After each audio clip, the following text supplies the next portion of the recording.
many historians have opined, I don't know how they opine, that the Indigo Rebellion was non-violence. It was non-violent in nature. Absolute crap. I mean, I will tell you today stories from the resistance given by the Decoits of Bengal, who were Baghdis, the Baghdhi class, and what crucial role they played in driving this. I'm sure you have seen them, or the viewers have seen those application of those even today in the Republic Day parades. You have these long sticks on which people walk, the rampas or the stilts. They are called the stilts. These dacoits used to use that very effectively, and that's why when you see these groups, majority of them was based out of Nadia, Dinajpur, Mednipur, and all these places. But they used to cover their beat area. Their beat area was pretty big, and they used to travel very fast. And they were not, using cavalry. They were using these stilts, and they were so adept and so skilled in using these stilts or ranpas that they used to travel a few kilometers within the night. And they had a unique style. There will be some places where they will send a pre-alert or a notice that we will come on so and so day, and please hand over us. And sometimes there were resistance from the Zamindars. Sometimes they will just flee to the forest. And people who resisted them, they were burned down. They were burned down.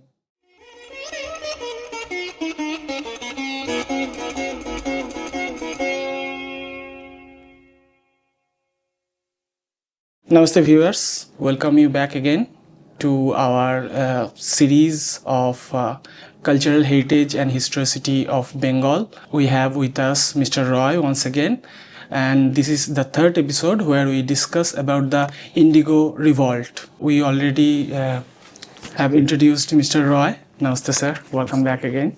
So Mr. Roy, let's start with how this Indigo Revolt happened. What is the historicity of it? So, in order to discuss on the Indigo Revolt or Indigo Rebellion or the Nil Bidroh that we call or popularly known as in Bengal, let's look at a prelude of things and parallel events that had happened or as a build-up to that rebellion apart from the Sepoy Mutiny of 1857. So, we will start 100 years back because it is very important for the viewers to know this piece of history, because after 1757 the Britishers come in, right? It's acting like a gateway through Calcutta, then coming into Murshidabad and capturing the entire of Bengal. But and we are going to discuss today a lot of data points, okay? The first data point is obviously today everybody knows what Battle of Plassey was all about, and who are the people. So I'm not going to get into those details. Of course, we will get into those details when we discuss into the conspiracy of the Battle of Plassey, what happened to the conspirators, how things unfolded and all that. But out of that capsule, I will give you certain facts, which people should know. The first fact, even before that, let me start. A few years back, External Affairs Minister Dr. S. Jaishankar had commented that, the Britishers had looted $45 trillion from India. That data was developed by Dr. Utsa Patnaik, and the data was for a period of, let's say, 1765 to 1938, okay? So 1765 means 8 years after Battle of Plassey, and 1938 means 7 years prior to independence. But do you know how many people died out of famine in India during that period? Millions of millions. Any guesses? Can't guess. A lot. One of the most man-made famines that devastated the land. So there were countless famines that happened. Some bit of it we are going to discuss today, because that's very important and intertwined in the history of Indigo Rebellion, and not only just Indigo Rebellion, to a lot of other rebellions which happened prior to the Indigo Rebellion, which we don't discuss, and of course the Sepoy Mutiny. 1.6 trillion people died out of starvation during the British period. Many historians have told that the greatest gift that the Britishers gifted to India was famines. And not a single famine was reported post 1947. Not a single famine was reported. They started off with the Great Famine of 1770, 71. That is why it is called Ekattor and Monontor in Bengali. We will discuss about that also a bit, because it's very important to understand from where all these are coming. And then we will push on to the legalities, the bit of legalities which led to the development of Indigo Rebellion. Now, post Battle of Plassey, we all know that, Mir Jafar was made the Nawab, and he was a puppet at the Yes. hands of the British, particularly in the hands of Clive. So, you will be astonished to note that these puppet kings between Mir Jafar, Mir Qasim, and Mir Jafar's sons, Miran, they paid £6.5 million between 1757 to 1765 in a span of 8 years to the British, which means to the East India Company, who was then giving it back to the England. And it won't be out of context to say, and which many historians also of the yesteryears have come, opined, and economists have also opined, that the revolution, the great industrial revolution which happened in England or Europe, for that matter, was driven by the money from Bengal. Sponsored from that money. A piece of land which is so rich, to that extent, if we go back another 50 years back, let's say around 1700, early 1700 or just 1690s, of that kind, Murshidabad, earlier it was known as Maqsoodabad. So, Murshidabad was named by Murshid Quli Khan, who was a prodigy of Alamgir Aurangzeb. And it was so rich, trade and commerce was flourishing so nicely over there, that the greatest contributor to the Mughal exchequer was Murshidabad, Murshid Quli Khan. He was contributing 1 crore monthly to the Mughal exchequer, and historians like R.C. Mazumdar or Acharya Jadunath Sarkar, they have confirmed that Aurangzeb's entire Deccan campaign, where he lost his life ultimately, which was around 27 years, it was completely funded by the revenue from Bengal. Would you believe me? Unbelievable. 27 years, the entire Deccan invasion, Deccan campaign of Alamgir Aurangzeb was funded by Bengal. The revenue that was coming from Bengal. Like the Bengal Sultanate was richer than the Mughal also at that point of time. Yeah, individually, if you see, they were richer. Okay, let's come back to this. Let's look at the figure once the Britishers came in. Around 1700, India's GDP was 24% of the world. Okay, 24% with 6% depreciation. Industrial output by 1750 was 25% of the world. And in 1900, it was 2%. So in 1750, it is 25%, and in 1900, it is 2%. That is the, impact. The literacy around this period was 16%. When the British left India, literacy was 16%, and the average life expectancy was reduced to 27 years.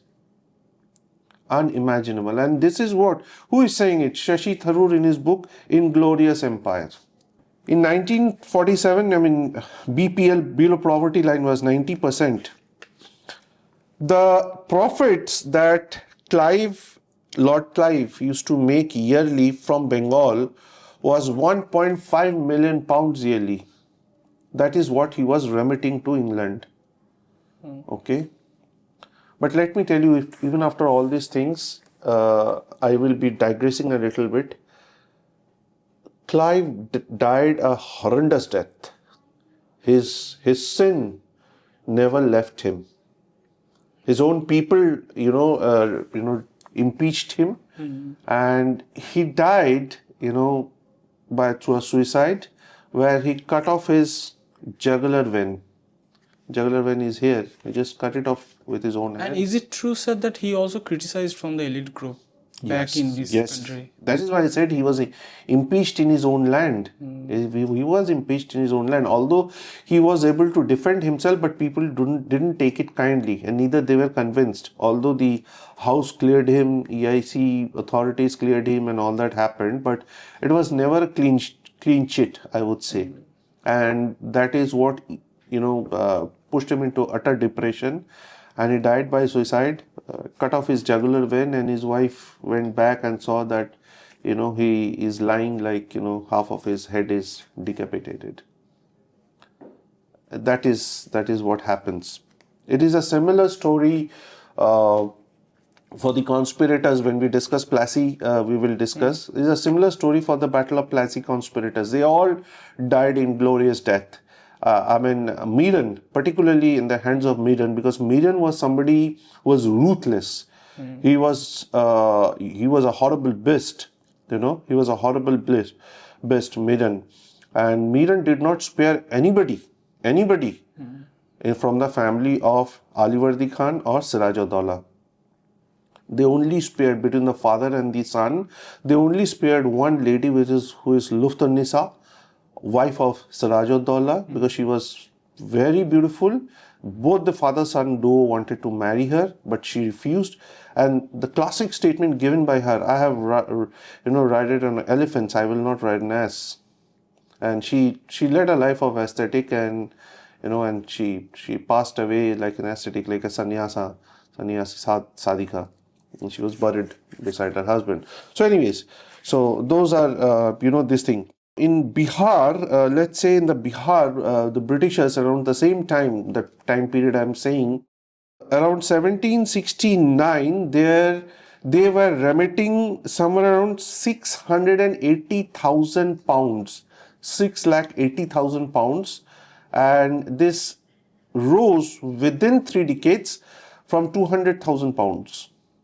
That was the kind of exploitation. Why I'm giving this data?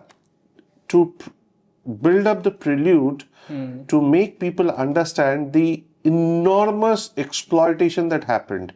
And when we discuss Indigo Rebellion, it's just not about Indigo Rebellion. When we discuss the Islamic invasions, we talk of their attacks and their hostility on our women. The Europeans were not less. If you do an in-depth research, you'll find these European planters, they were horrible. They were absolutely horrible. The peasants' families were devastated. They talk of Islamic invasions, but what did the planters do in Bengal?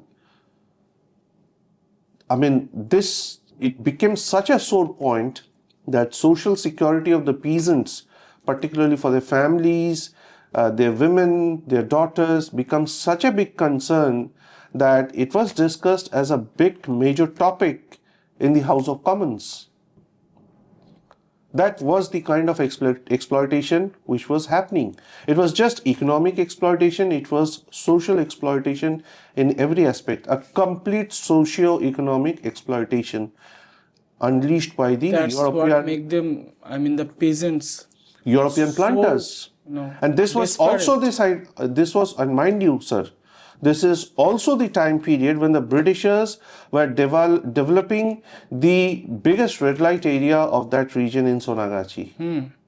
This was the same time period when they were developing it to feed into the British soldiers. So today we point fingers to the Nippon army for developing Thailand as a hub of prostitution, but what happened? We don't look at our own house, what the Britishers did. These pieces of history must come out. Now, I'll give you another data. Between 1766 to 68, the goods imported were 624k pounds, means 6,24,000 pounds were imported, and exported was 63,11,000 pounds, which is almost 10 times. So imagine your import compared to your export. Today we talk about the trade deficit and all that stuff in terms of economics. This is what was happening. They also exploited the rich people of Bengal also. No. They made the rich people their facilitators, their single point of contact to drive this exploitation.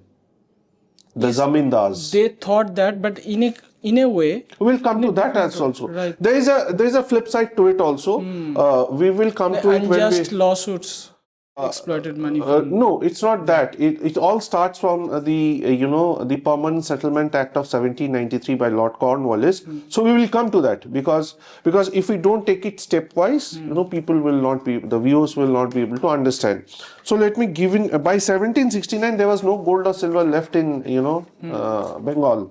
It is the same time when Bengal was exporting grains to feed around 25 to 30 million people.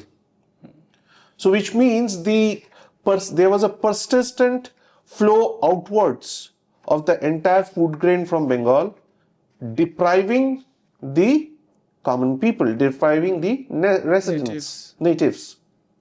And that is why this adds on to the deaths from starvation, from deprivation, from hunger, and that is how the life expectancy comes down, because the more weaker the body is, it is more prone to diseases. And they also brought new diseases from Europe. Oh like yes, smallpox. Oh yes, absolutely. And the biggest part is the British East India Company was completely, I would say, patronized by the British politicians and the British businessmen, the business class. The very fact that Amartya Sen, person in economics like Amartya Sen, is confirming that the shares of British East India Company, 1/4 of the shares of British East India Company was held by the parliamentarians. A person like Amartya Sen is confirming. That means you can understand the systematic, the planned and strategic exploitation which was happening, and that's why I said that it is not out of context to say that the entire industrial revolution that is so widely publicized, glamorized of Europe is completely funded by funds from Bengal. And not only that, and Bihar to some extent.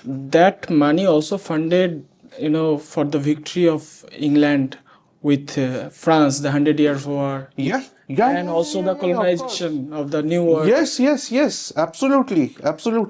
You see, why I'm discussing point and again famine, because that is what ripped apart the soul of Bengal. The utter poverty which descended on Bengal was because of all this.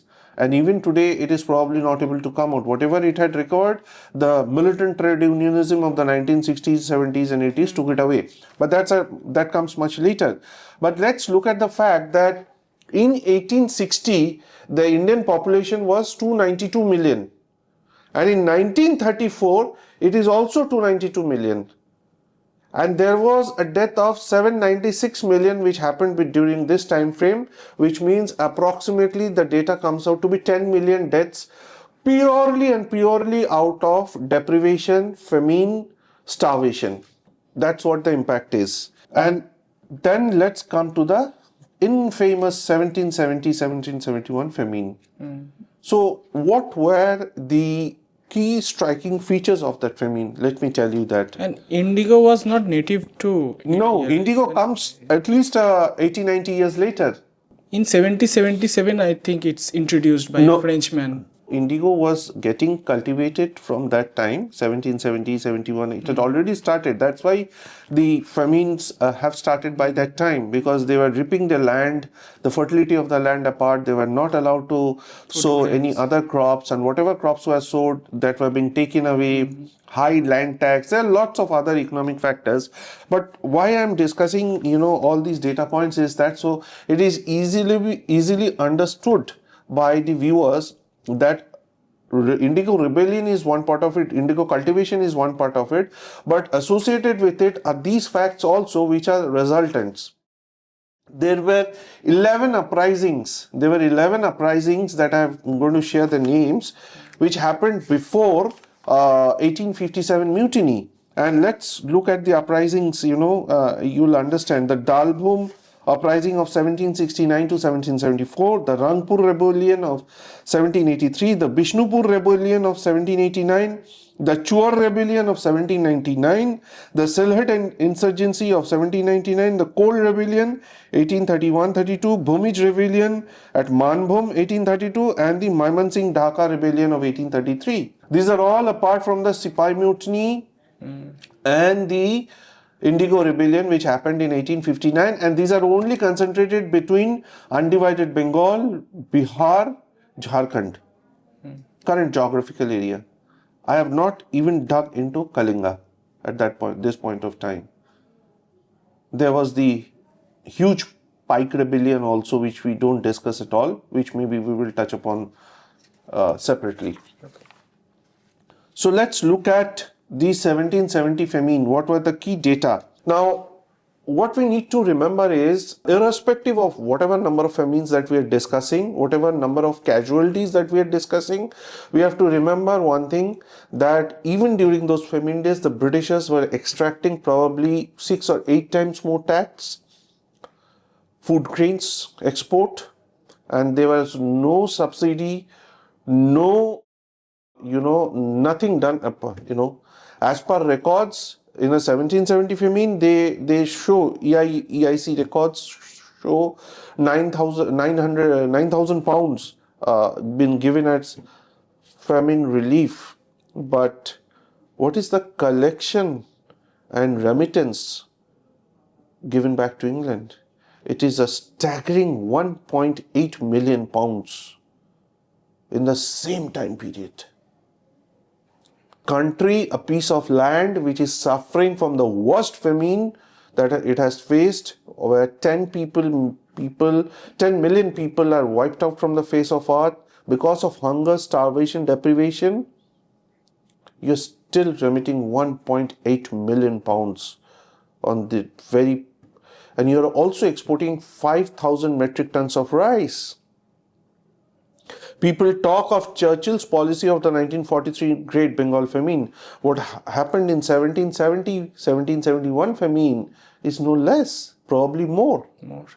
Numbers, in terms of numbers, the casualty was 1.5 million in official records, 3 million unofficially for 1943-44 Great Bengal Famine. But here it is 10 million. 1/3 of Bengal's population was wiped out. And there are literary evidences in Bengal even today. In fact, Anandamath also captures the 1770-71 famine and speaks of the ghastly circumstances, people eating plants, leaves, whatnot. How the mentality of people changed. It has to. It's a question of survival. And the other most astonishing fact which comes out, because whenever we talk of British exploitation, we look at the masters. We don't look at the servants of the British. The British sepoys, the British clerk. And when I say British sepoys, clerks, I don't mean the British Indian sepoys. It's the Britishers, the Europeans who came here. The planters, they are not. I'm not even going into the planters right now. That's another piece of gory history. The European soldiers or the European clerks who had come here, they used to, let's say a clerk, they used to send a yearly saving back of 200 pounds a year.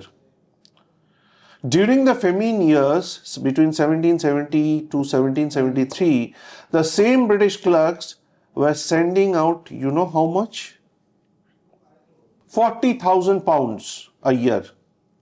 From 200 to 40,000. And why so? Because they were directly engaged in hoarding and black marketing of rice grains, food grains. And this was all happening unabated, encouraged by the EIC themselves. And most of them are maybe not that much educated also. I mean, there was a rush from England, the middle class. They thought that we will make a fortune in Bengal. Exactly. There was a rush there. They did not have any other process there, any other consideration. Their only and only objective was to rip the soul out of Bengal. And this 1771 famine and famines after that also, which I'm going to give the data, completely broke the soul of Bengal. Completely broke it. So let's look at that data as well. Between 1852 to 54, there were 13 famines. 13. And this is the same time when railways are coming into India. That's another means of exploitation. Yes, you got it right. As soon as railways come in, we see destruction of agricultural land, breaking down of the cultivation system. Because they started acquiring lands for making the railways. And because of this, 13 famines, which resulted in 5 million deaths. 1860 to 79, 16 famines, 12 million deaths. 1869 is the year when Suez Canal was opened, and it led to the huge export of food grains, probably 7 times the food grains compared to the last 3 decades, which again resulted in 3 million dead in famines. So which means between 1852 to 1870 we have a staggering 20 million deaths out of starvation and deprivation. That's what exploitation had. That's what our forefathers had endured. And no wonder that, life expectancy was 32 by 1947. No wonder. I discussed the uprisings. I gave the names. And now, then there was the Santal rebellion of 55-56 and the Farazai rebellion of 38 to 47, which went on for 9 years. Now we'll come to the Indigo rebellion. I gave these data points and facts and figures to understand what kind of exploitation had already started. There were parallel uprisings which I shared, some 13 or 14 of them, because the resistance had already started. And I'm just talking about the eastern sector. I'm not looking about the other parts. And eastern sector, Bihar, Jharkhand and Bengal. I'm not going to Kalinga. I'm not getting into this thing. We had the great Kalingan famine, great Orissa famine of 1866 to 68, which again wiped out 1/3 population of Orissa. I've not even discussed on that. Okay, where T.E. Ravenshaw was the Governor General. The Indigo Rebellion, which happened in 1859, was actually a build-up of almost 100 years. And if we look at it, how it triggered, it actually was a result of 1793 Permanent Settlement Act introduced by Lord Cornwallis. And what did the 1793 Act offered for the Britishers? First, it took away the ownership of lands from the peasants. Second, it created a sect of middlemen who were acting as collaborators of the British, facilitators for the British in tax collection. And these were the Zamindars. And since complete, I would say, freedom was given to EIC, so obviously they went in lock, stock, barrel, and the planters came in, the indigo planters, who became the mainstay of the indigo exploitation. There was another class which came into the picture, was the moneylenders. So basically the indigo peasants who were being exploited, they were being exploited from multiple ends. The other part which typically comes out in literary evidences, particularly in novels like Nil Kuthi or Dinabandhu Mitra's, Nil Darpan. What comes out, which obviously again speaks of Nadia in particular, but the phenomena were all across the base, it was same. Now, what we need to oversee here is the exploitation against the peasants were four corners, four directions. One was obviously the planters, then there were the Zamindars, then there were these moneylenders, and then there were the judiciary. The British police was ineffective. They had no role to play, and whatever the district magistrate or the courts that were established at that point of time, they used to turn a blind eye against the cases registered against the planters. There was rarely any action. And all this exploitation, they say, many historians have opined, I don't know how they opine, that the Indigo Rebellion was non-violence. It was non-violent in nature. Absolute crap. Absolute crap. I mean, I will tell you today stories from the resistance given by the Decoits of Bengal, who were Baghdis, the Baghdhi class, and what crucial role they played in driving this. Against the collaborators. Correct. And not only the collaborators, the entire ecosystem. They fought against the entire ecosystem, and I mean, they are in the British records. Of course, they were classified as notorious dacoits who were killing and murdering people, but that's only a misrepresentation, a narrative that was sent out to the educationists or to the intellectual class to misdirect them, misguide them. And of course, in the ranks of history, these people should not come up as people who resisted the planters. And their main fight, was typically against these planters, zamindars, and moneylenders, and even the district magistrates also at point of time. And even today, and they sit so richly in the heritage of Bengal that the Mahakali temples or Mahakali vigrahas that they used to worship are still prevalent across Bengal in various states, and some of them are available in Calcutta even today. The Manohar Pukur Kalibari, built by, the Devi Ma worshipped by Manohar Dakat. Then there is Chitteshwari Kalibari, built by Chitteshwar Dakat. Then there was Bishwanath Sardar, the most famous of them, and he was so highly respected that he was called Babu Bishwanath. Bishwanath Sardar or Babu Vishwanath. Then there was Manohar Dakat, I mentioned. Then there was Raghunath Sardar was there. Yes, you're right. One was Raghunath Sardar, and then there was Bishwanath Baidyanath. Bishwanath and Baidyanath, right?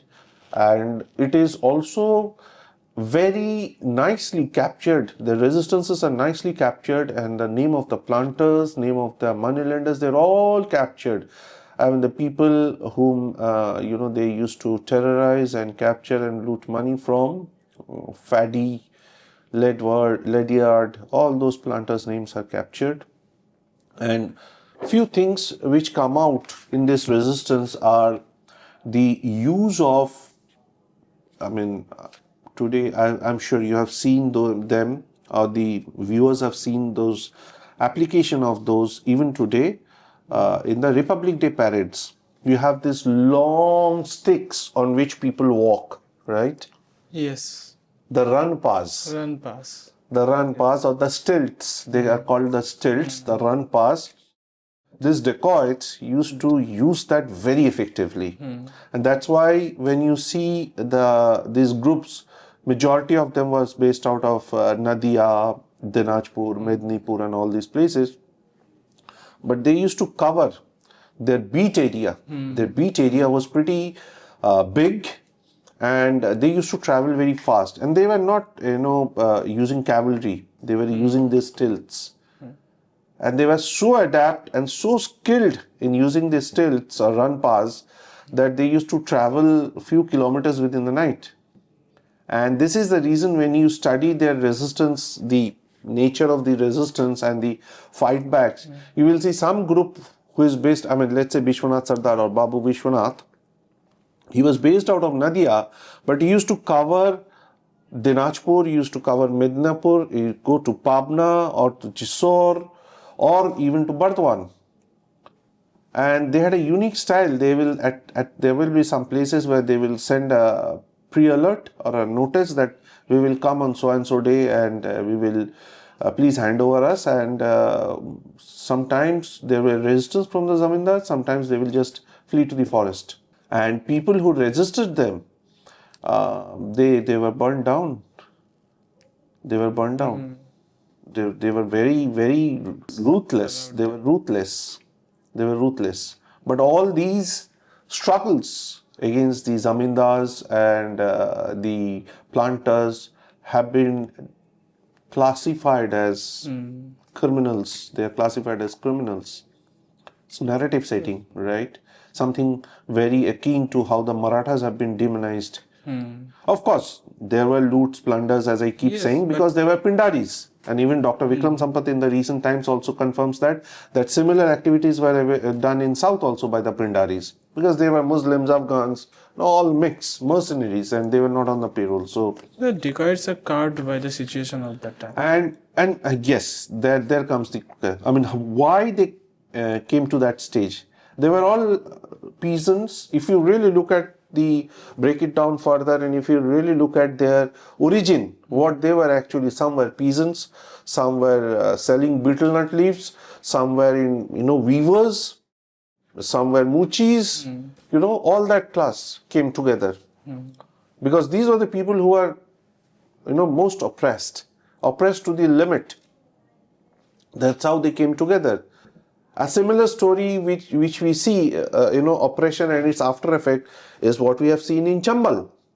Why so many dacoits in Chambal? Be it Pan Singh Tomar or Gurjan Singh or anybody. If you go to Chambal, if you have seen the cinema Pan Singh Tomar, they are glorified like Bagi. It's the same thing.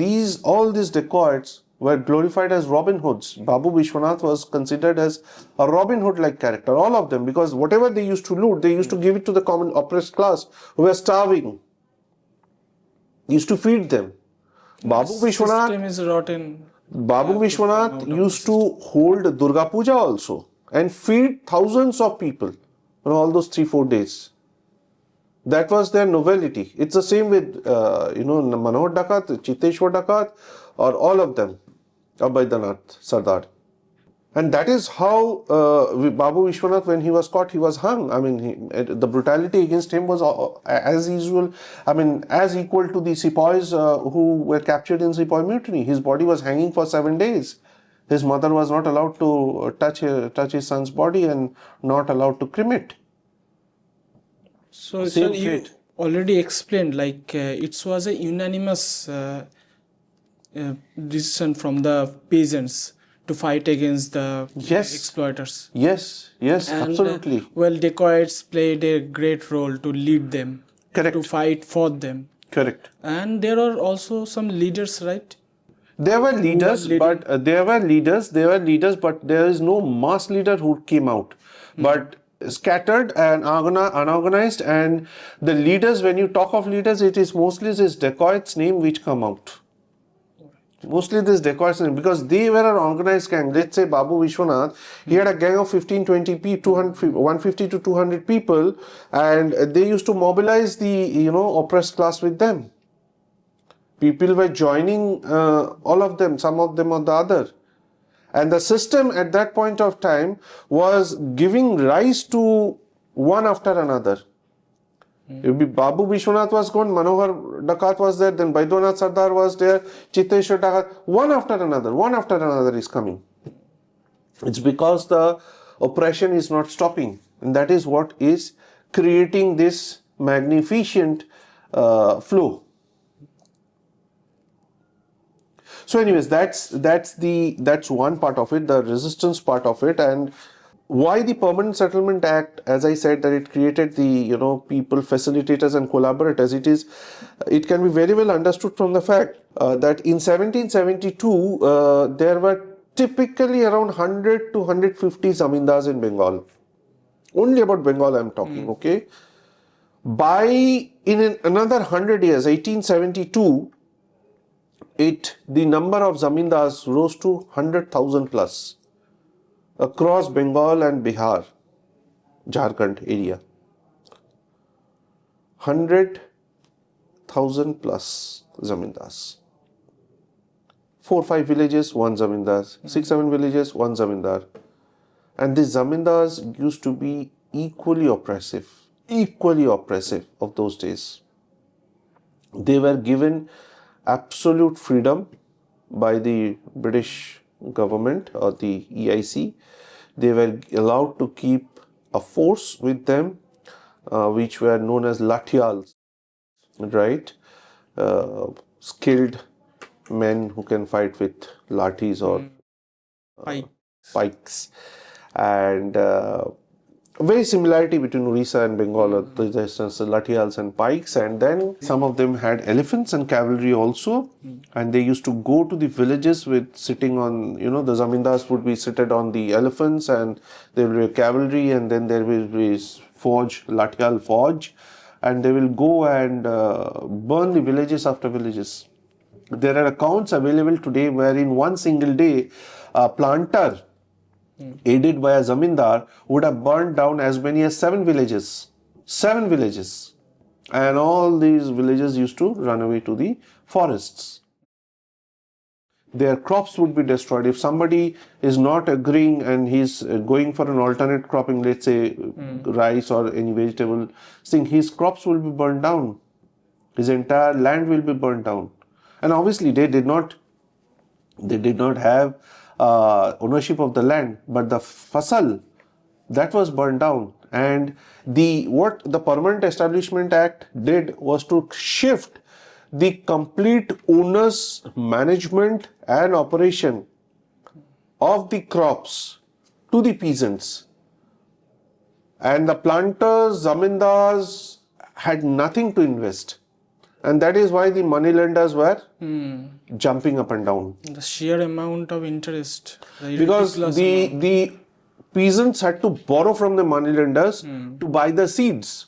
And here also exploitation comes in, because the seeds have to be brought from the European planters or any other trader who is a European in nature.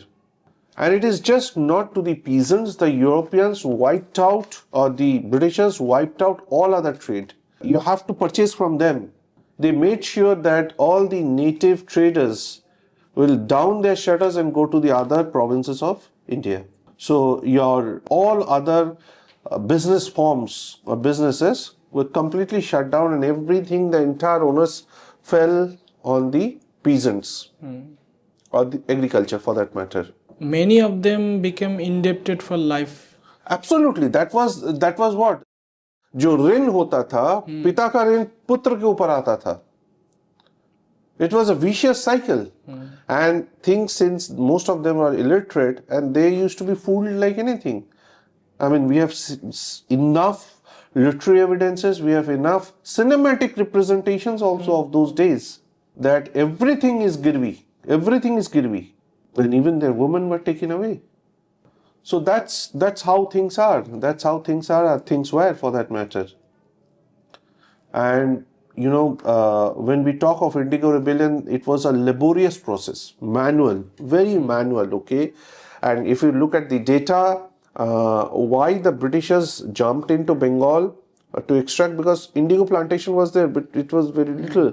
But in a span of, let's say, 70 to 80 years, Bengal became the top exporter of indigo, beating Portugal, Spain, France, or the other colonial islands, or the other islands of the Atlantic and Pacific Oceans where the colonies were already established. Beating them, Bengal becomes number one. And the European fetish for cotton and European fetish for indigo killed Bengal and then took Bihar. I mean, it was a very profitable cultivation. Absolutely. But because that is what, the price that the peasants were getting were nothing. Nothing. And whatever they were getting used to be wiped out and taken away by the moneylenders. Maybe like 2.3%. And there were double taxation. They were also facing double taxation. You have to pay the moneylender, triple taxation. You have to pay the moneylenders, you'll have to pay the zamindars, and then you'll have to pay the East India Company also, land tax. The European traders were on an average giving 3.5% tax, whereas the Indian natives were giving 18% tax. I mean, I think we should have a separate, looking at it, I think we should have a separate discussion only on the economics part of it. How it ripped through the heart of Bengal. And we discussed about Swami Vivekananda touring the country, looking at the extreme distressing scenarios. He comes across extremely distressing scenarios. It's because of the famines, pan-India. It's just not Bengal, pan-India. People are starving, people are deprivation out of, no food, people are dying prematurely, no education, backbone broken, absolute shambles. And that is what pained him. And that is why I say he is the father of Indian Revolution and the Indian revolutionaries. He was the father. He was the person actually who jumped and put that fire inside everybody. Which ultimately make the British to go. Yeah, so I think I gave you a very brief historicity of and a background of how things unfolded. This is all about it. There are much more to it, but if you want to know something more, you can feel free to ask me. Let's talk about, sir, the legacy of it. Then.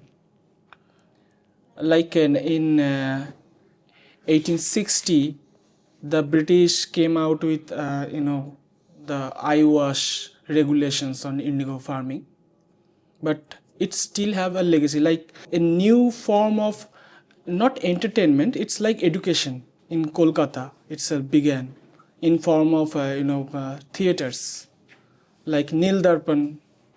It became very popular. You're right. So when we speak of Nil Darpan, it was a mixed bag, I would say. It was a mixed bag. And why so? As you rightly said, the theatres, theatres started and Nil Darpan was staged. Dinabandhu Mitra's Nil Darpan was staged in 1860, 61. 1859, the rebellion happened, 1860 it got staged. And there were articles coming out in the newspapers also. Now, what it lacked was, it did not have the grip or the courage to point fingers to the planters or to the judiciary or to the district magistrate. It just haplessly portrayed the scenario or the condition of the peasants. What was the result out of it? People became aware of what is the situation the peasants are going through because of indigo plantations. But what it lacked clearly was a teeth to bite the planters, bite the judges, make them accountable through that. Because even Dinabandhu Mitra did not want to get into the lash of the British. They got some. I mean, still, even then, the Britishers banned this. Correct. And then, there were the Christian missionaries also who were equally aiding these kind of exploitations, which we do not know. Because this kind of deprivation, when you come, it's like soul harvesting, right? The rice bag conversion. It all starts from there. Now, today, if certain parts of India are underdeveloped, or let's say people are still in utter poverty, where the evangelism is going on, Christian missionaries are converting, it is because of the starvation, deprivation, and below poverty line situation which is existing. There is no education, there is no medical support, and that is exactly where they capitalize on. It was a similar situation that time also. The Christian missionaries were also utilizing it. It was a great opportunity. Great opportunity, because they were held back till Ranpur till 1823, 24, 25. Okay, but after that, once the House of Commons cleared that, we need the missionaries also, it was a free flow. From Srirampur, they spread their tentacles. It's just not they came into Calcutta, but they spread their tentacles all across. They started going around in all direction and converting people. And the same mechanism was deployed. That you come with us, we will ensure everything. And sir, apart from that, did the Indigo Revolt have any effect on the cultivation system? The only effect was that the Britishers ran away from Bengal and they went into Bihar. The planters moved away from Bengal because of that resistance and they moved into Bihar. And they started exploiting Bihar. And what happened, you see the other flip side of the story which comes around is 1857 mutiny started from Bihar. I mean, people of Bihar, the Bihar, Sepoy mutiny, Bihar had a big role to play. And Bihar was always giving a sore eye. And after the Indigo Rebellion, when the Britishers landed in Bihar, they made Bihar one of the poorest states as well. From one of the most educated state, classical state, to another poor state. I mean, the modus operandi was almost the same. There are other aspects also to the fact that, what kind of oppression was being, the farmers were tormented with. I said that villages were destroyed, the women taken away, they were beaten black and blue, they were murdered, their bodies were thrown in the ponds. And in this manner, I think the term Nil Kuthi, the Nil Kuthi term, which means the house of the planters basically, were infamous because somebody going into Nil Kuthi will never come back. And just like Bargi elo deshe, Nilkor elo deshe, they were equally, oppressive, and equally fearful. Children used to be fearful. That Nilkor Sahib, in Bengal they call it Nilkor Sahib, means the planters basically. Sahib means Gora, is the planters. So, the more we discuss, the more gruesome it will get. So, I think, yes, but we need to discuss because we need to give out the complete details. But due to paucity of time, I think to cover each and every aspect would be very difficult. I'm trying to share as much as possible within this stipulated period of time. And the other thing which I definitely want to share with regards to oppression is the mass murder, these mass murders which used to happen, mass murder of peasants, and the bodies would be the bodies will never be found. Well, sir, due to the Permanent Settlement Act, a new group of collaborators emerged as Zamindars. So how they contribute to this development, to that revolt? So as I said that, in a span of 100 years, from 1772 to 1872, there was an exponential growth in the number of Zamindars. Now, what exactly did the Permanent Settlement Act do in terms of Zamindari system, apart from bringing in the planters? What it did, it took away the ownership of the land from the peasants and gave it to the Zamindars. And in that process, the pieces of land were developed into Ilaka and Bay Ilaka system. I'm not getting into those technicalities, those are a bit technical. But the Ilaka piece of land, the Riots, there were the Riot who were kind of putting in the peasants class, another group of peasants class, the Riots who were also involved and who were primarily involved. And these people were all ripped from their ownership status. And let's say a Zamindar was controlling 4 villages. The 4 villages, everything belongs to him. Entire piece of land, the ponds, the forests, the bagicha, the cultivation fields, everything, agricultural fields, everything belongs to them. And they were given a target also by the EIC, what needs to be understood here. Why and what exactly triggered that oppression from the Zamindars? Because they were told that by this time, if you don't submit an X amount of tax, to us, means EIC, East India Company, then I will dethrone you. You will lose your zamindari. And another new zamindar will come in. And it used to happen. Used to happen. On an average, if you see the data, 70% of the zamindaris were getting changed. 60 to 70% of the zamindaris getting changed means a new class of zamindars were emerging. The ownership was constantly changing. Like the Decoits, they are also carved into this. Decoits were a results of oppression. They were by choice. They were by choice. The rich people wanted to become zamindars. They bootlicked the Britishers and they got the zamindaris. And and for the British it was pick and choose. It's not that they had a process or a system or an evaluation process that who will be the zamindari allocated and what is their income tax filing or some process that we have today. It was not like that. It was purely pick and choose. Whomsoever the person would be close to a British officer, he will get it.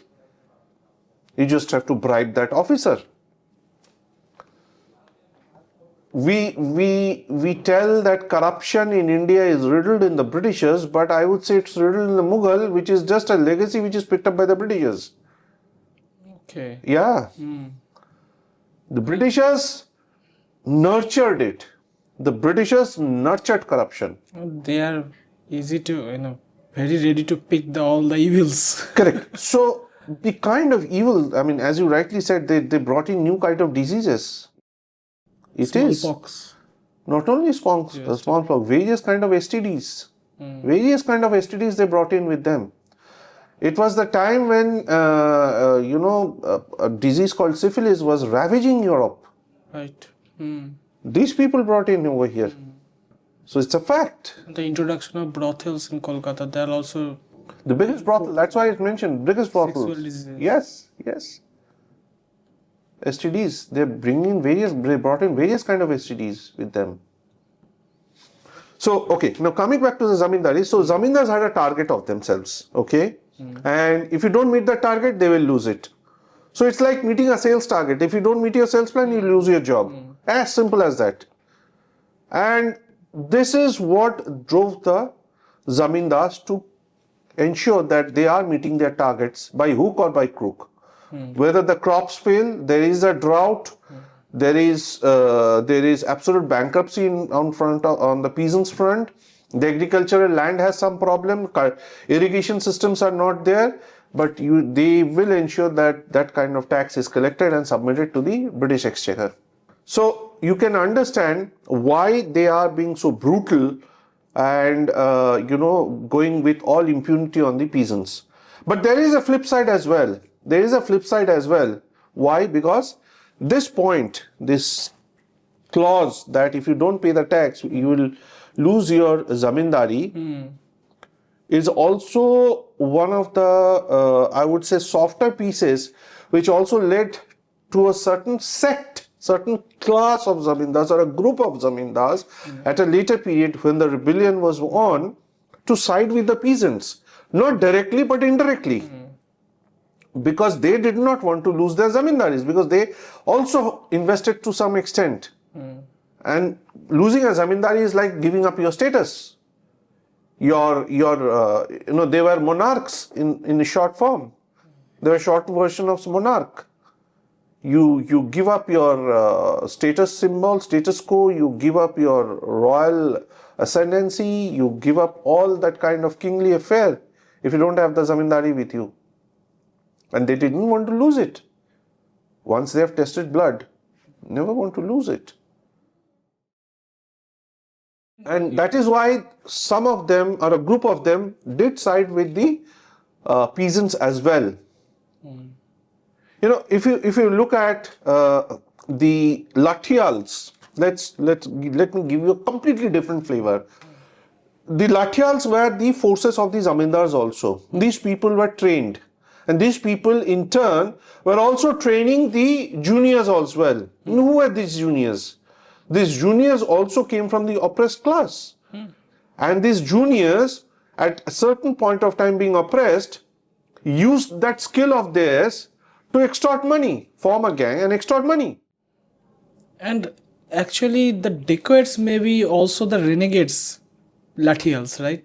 Absolutely. They were Lathials. They were excellent Lathials. Excellent Lathials. So, talking about the Decoits itself is a beauty in its own because that is not being discussed in mainstream history and people do not know. So, I made it a point to discuss in details over here. In India's freedom struggle, in Bengal's freedom struggle, in the early days, in the early decades, they play a very big role in pushing back the planters. I mean, as you nicely explained, all of them, the Decoits, the Zamindars, of course, the peasants, they not only, the peasants mainly, not only, getting rid of their livelihood, but they are, they have been, the British has taken away the dignity from them. Absolutely. That is why I said that their socio-economic safety, socio-economic prosperity, leave aside prosperity, the safety itself became such a sore point that it was discussed in the House of Commons. There are cinematic, there are literary representations of how the peasant women were oppressed, they were violated day in and day out. The British soldiers, the European British soldiers, they were not satisfied and not limited to the brothels. They used to go to the peasant families. It is being poor, they were easy prey to catch. At times their husbands would be bayoneted by them. Yes. Some of them landed in brothels by seeing their husbands or children being bayoneted by these British soldiers. These are facts which are overlooked, these are oppressions which are not talked about. This kind of atrocities, make a whole race. Yes, and it is just not to Bengal. Why I am discussing this, because these operations slowly and steadily takes over every part of India. Every part of India. And why Swami Vivekananda was so much tormented himself internally by looking at the oppression of women. Because women at that point of time, during the closure of the 19th century, were not studying. Their maximum education would be till the 5th standard. They were completely illiterate, completely uneducated. They were oppressed physically. Their health was poor, and that is why at that point of time, if you look at the infant mortality, it was very high. Why do you see that, the life expectancy is 27 years or 32 years? It is because of that. And Indians were, the birth rate was pretty high at that point of time. But even then, between 1934 and 1868, in this period, both the years 292 million, it is stagnant. In a gap of 100 years, you have almost 10 million people dying out of starvation. And these, look at the other aspect of Indigo Rebellion, that, दो फसली तीन फसली जमीन जो है, you have 2 or 3 crops a year. Those are completely rendered infertile because of indigo plantation, because it sucks your fertility of the land. And these are all Gangetic Bengal, complete Gangetic Bengal, which is rich in alluvial soil. And it completely rips apart the fertility of that soil. Banjar bana deta hai usko. And after that, if the crops fail, if the indigo fails due to any reason, the entire owner shifts, as it is sitting with the peasants, now he is gone. Whatever he had to gain, he will not gain that because the crops have failed. And if the crops have failed, there is no government subsidy.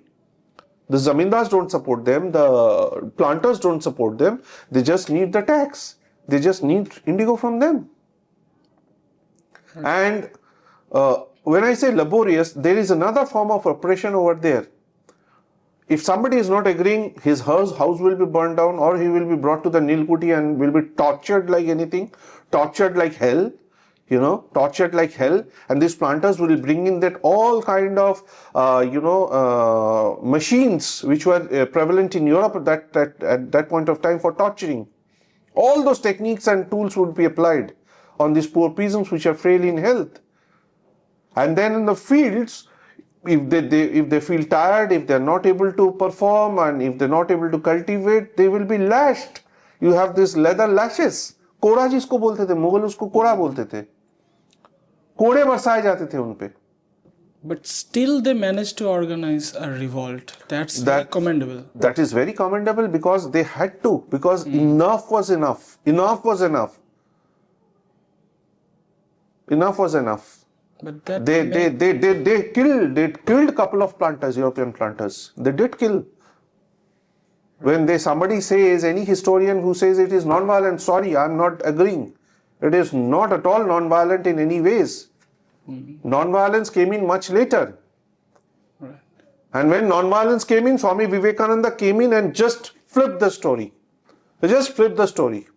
So and then you have Rishi Aurobindo. Legacy of that, the great people like Rishi Aurobindo, Swami Vivekananda ji emerges. It may sound like a jargon, like hard times bring up the hard men. But that is why again and again, Debashish, I come back to the point that Swami Vivekananda tours Bharat, sees the oppression, sees the women oppressed, men starving, and his soul breaks. Then he goes to US and he sees how women are empowered over there. Empowered in every sense of it. And that's when he comes back and he propagates his theories. And that is why he mentioned that let there be no religion for the next 50 years. Only and only religion is freedom. And this all that I am discussing in terms of data points all add up to that cause and its effect. Well, sir, thank you very much. With that concluding remarks, we will end this episode today. Thank you very much. Thank you.